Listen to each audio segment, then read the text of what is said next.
Hello दोस्तों, मैं सौरभ आप सभी का स्वागत करते हैं हम अपने यूट्यूब चैनल एसएससी माहौल पे। तो दोस्तों, आज की इस वीडियो में हम आपको बताने वाले हैं कि जो हमारा एसएससी सीएचएसएल 2023 का जो रिजल्ट इशू है उसके ऊपर बात करने वाले हैं।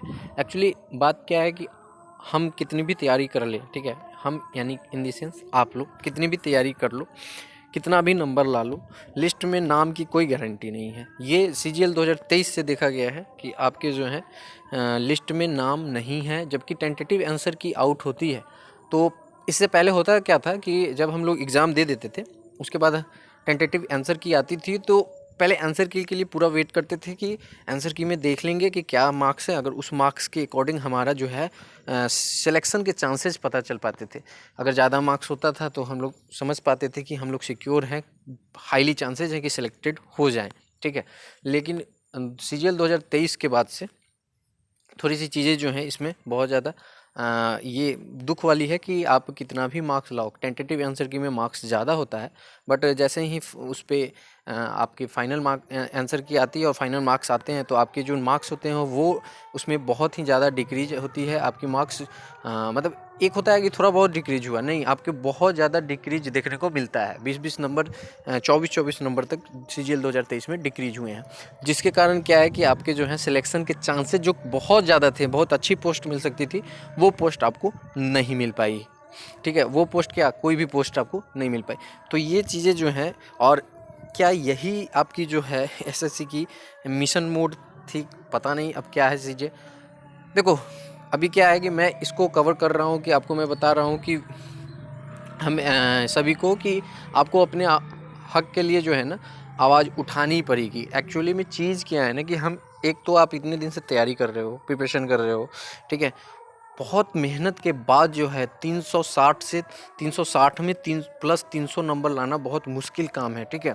क्योंकि किसी भी कैंडिडेट का ना कोई एक सब्जेक्ट बहुत ज़्यादा स्ट्रांग रहता है, बट वो 3 सब्जेक्ट्स को बहुत मेहनत से पढ़ता है और फिर जाके उनके मार्क्स आते हैं। लेकिन यहाँ पे क्या है कि जब आपका सिलेक्शन नहीं हो और आप डिजर्विंग कैंडिडेट हो, मतलब आपके चांसेस थे, क्योंकि आपने टेंटेटिव आंसर की में मार्क्स देखे हैं कि हमारे मार्क्स 300+ हैं, यानी कि किसी भी कंडीशन में हो सकती है। देखो, कट ऑफ लो चली गई और उसके बावजूद नहीं हुआ, तो ये शॉकिंग न्यूज़ है, ठीक है। हाँ, अगर कट ऑफ हाई चली गई तो डेफिनेटली उसमें कोई बात नहीं कि मैं कट ऑफ ही नहीं क्लियर कर पाया। तो एसएससी को थोड़ा सा तो इम्प्रूवमेंट इसमें करना पड़ेगा, जो कि बहुत बड़ी मिस्टेक है। इससे क्या है ना कि आप जो हैं मतलब कैंडिडेट के साथ जो है ना, फ्यूचर के साथ वो इंसाफ नहीं कर रहे हो जो होना चाहिए, ठीक है। अब एसएससी के प्रति जो ट्रस्ट है वो धीरे धीरे जो है वो डाउन होता चला जाएगा।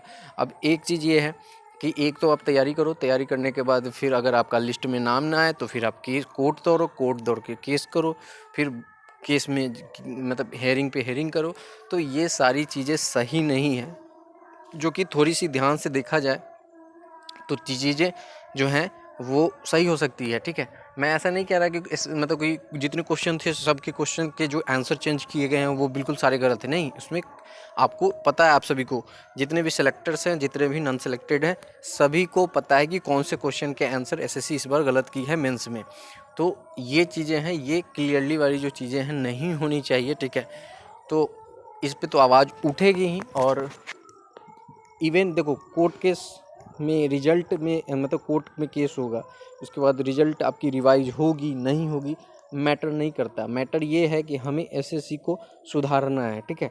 एसएससी को ये बताना है कि भैया आप जो है नेक्स्ट एग्ज़ाम से ये चीज़ें ना करें, इस पर आप लुकआउट कीजिए, और आने वाले जो एग्ज़ाम है उसमें कैंडिडेट जो रियल कैंडिडेट हैं उन्हीं को एंट्री दीजिए, ताकि वो जो रियल में मेहनत किए हैं बहुत ज़्यादा, उनको जॉब मिल पाए।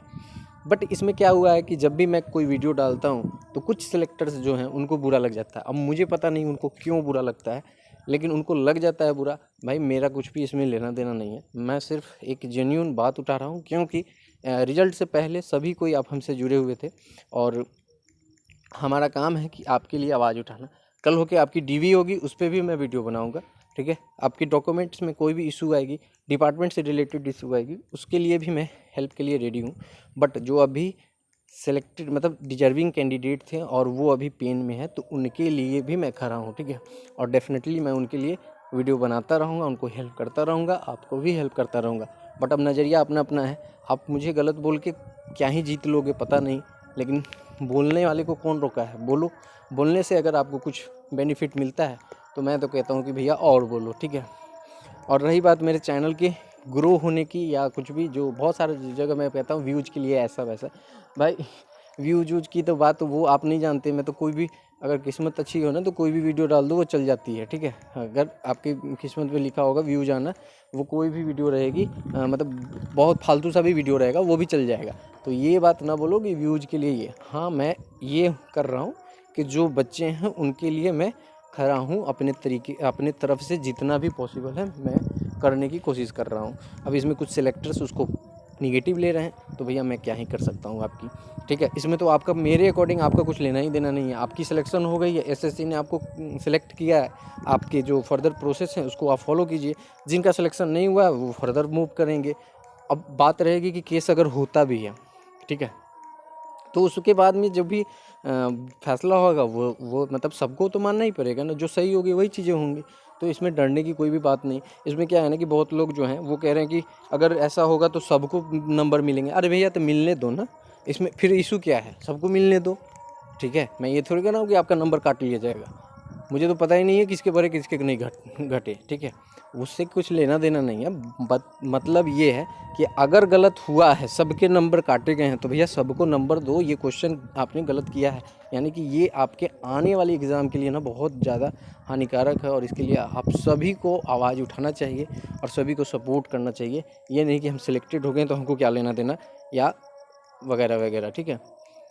मैं अपने तरीके से पूरी कोशिश कर रहा हूँ कि वीडियो बनाकर सबको अवेयर किया जाए, ताकि सब कोई जो है इसमें पार्टिसिपेट करें और आगे ये चीज़ रिपीट ना हो। जैसे CGL 2023 में हुई, CHSL में हो गया, ठीक है। अभी आप देखो सारे एग्ज़ाम जो हैं, कुछ में टेक्निकल इशू के नाम पे आपका हो जा रहा है, कुछ में कुछ इशू हो जा रहा है। तो ये सारी चीज़ें बंद हो और जो आप CGL टारगेट कर रहे हो उसमें भी आपका सिलेक्शन हो अच्छे तरीके से। ये हम नहीं चाहते कि जो आज सिलेक्टेड हैं वो कल इस चीज़ के लिए रोएं। तो आप कृपया इसके लिए अवेयर हो जाओ। एसएससी से डिमांड करना हमारा काम है कि आप अपने सिस्टम में सुधार लाओ। इसमें मेरा मानना है कि ना तो सिलेक्टर्स ना तो अनसेलेक्टर, किसी की कोई गलती नहीं है। अब अपने ऊपर ले लेते हो तो मैं क्या ही करूँ, ठीक है। अगर आप चैनल पे पहली बार होंगे तो चैनल को जरूर सब्सक्राइब करना। टेलीग्राम लिंक डिस्क्रिप्शन में है, जुड़ जाना। इतना बताना आपके लिए ज़रूरी था कि आप अपने हक के लिए जो है आवाज़ उठाइए। आपको जो आपके पास अगर प्रूफ हैं तो आप अपनी बात को पहुंचाइए। देखिए मैं ये कह रहा हूँ ना, बहुत आदमी हो रहा है ना कि केस करने से क्या ही होगा, CGL में हुआ तो क्या हो गया।